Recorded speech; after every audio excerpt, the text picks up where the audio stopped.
मैं स्वागत करता हूं जैसे कक्षा 8 के सभी विद्यार्थियों का उनके लिए विषय गणित अर्धवार्षिक परीक्षा 2025-26 के लिए एक ऐसा वायरल एवं मार्केट वाला पेपर लेके आ चुका हूं जिसका जो है से आपकी परीक्षा में यहाँ पर आने का 100% चांस यहाँ पर हो जाता है। क्योंकि ये वाला जो मैं आप लोग के लिए पेपर लेके आया हूँ एक प्रकार से मार्केट का पेपर, और मार्केट का पेपर आपके विद्यालय के प्रधानाचार्य और परीक्षा कराने वाले महोदय जब इस पेपर को मार्केट से खरीद कर लाएंगे तो एकदम सेम टू सेम ये वाला पेपर आपको अपनी परीक्षा में देखने को मिल जाएगा। तो चलिए जो है हम लोग इस प्रश्न पत्र को हल करें ताकि जब आपकी परीक्षा में आए तो आप लोग एकदम अच्छा अंक प्राप्त करें। तो ऊपर की तरफ नाम और अनुक्रमांक डालने के बाद समय यहाँ पर 3 घंटे का, पूर्णांक यहाँ पर 70 का आप लोग को देख लेना होगा। उसके बाद MS08 यहाँ पर आपको पेपर कोड दिया गया, इसको भी आप लोग ध्यान में रखिए।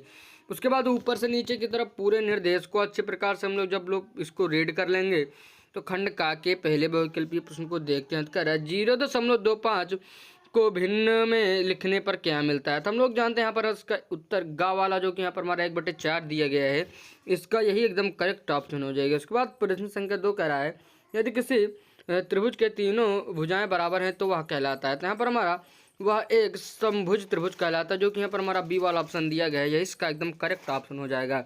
इसके बाद प्रश्न संख्या 3 को देखते हैं। कह रहा है घन का आयतन का सूत्र होता है। तो हम लोग जानते हैं कि घन की भुजा यदि ए हो तो उसका आयतन यहाँ पर हमारा A³ जो कि यहाँ पर हमारा बी वाला ऑप्शन दिया गया है, इसका करेक्ट ऑप्शन हो जाएगा।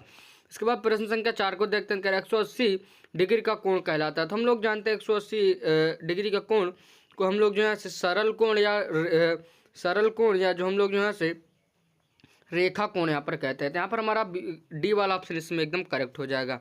उसके बाद हम लोग प्रश्न संख्या 5 जो कि हमारा MCQ टाइप का 5वां प्रश्न कह रहा है 1000 मिलीमीटर बराबर होता है। तो यहाँ पर आप लोग को बताना होगा। आप लोग मुझे इसका उत्तर यहाँ पर आप लोग कमेंट में बताइएगा इसका क्या होता है, क्योंकि बहुत इंपॉर्टेंट क्वेश्चन यहाँ पर हमारा होने वाला है।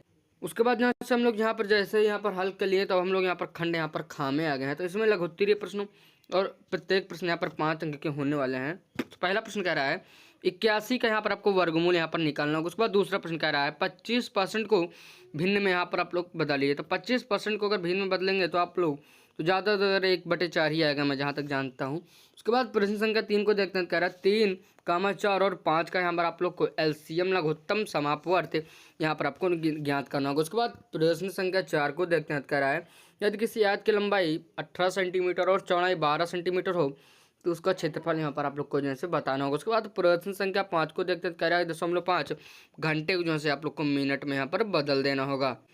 तो यहाँ पर हम लोग ने जो है अपना यहाँ पर खंड खा यहाँ पर हल कर लिया। तब हम लोग यहाँ पर खंड यहाँ पर गा में आ गए। तो इसमें हम लोग को यहाँ पर दीर्घ उत्तरीय प्रश्न दिया हुआ है। प्रत्येक प्रश्न में भी 5 अंक के होने वाले हैं।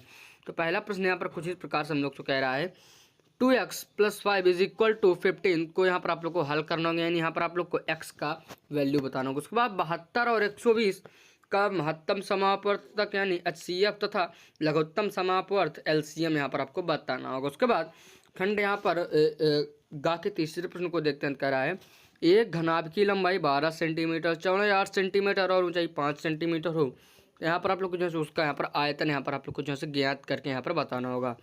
तो यहाँ पर हम लोगों ने अपना खंड यहाँ पर गा भी हल कर लिया, तो हम लोग घा में आते हैं। तो कह रहा है निबंधात्मक प्रश्न और ये भी हमारे 5 अंक के होने वाले हैं। तो यहाँ पर हम लोग प्रश्न संख्या यहाँ पर पहले को देखते हैं। कह रहा है एक आयताकार खेत की लंबाई 90 मीटर और चौड़ाई 60 मीटर है। तो उसका यहाँ पर आप लोग को परिमाप यहाँ पर आपको और क्षेत्रफल यहाँ पर आप लोग को यहाँ पर ज्ञात करके बताना होगा। उसके बाद हम लोग इस प्रश्न पत्र के अंतिम प्रश्न को देखते हैं। कह रहा है किसी त्रिभुज का क्षेत्रफल ज्ञात कीजिए, आधार 12 सेंटीमीटर और ऊंचाई 14 सेंटीमीटर हो। तो हम लोगों ने जो है अपना पूरा यहाँ पर पेपर हल कर लिया। तो मैं आशा करूँगी कि अगर आप लोग चैनल पर पहली बार आएंगे तो चैनल को यहाँ पर आप लोग सब्सक्राइब करेंगे, और ऐसे जो है गणित की ही तरह हिंदी,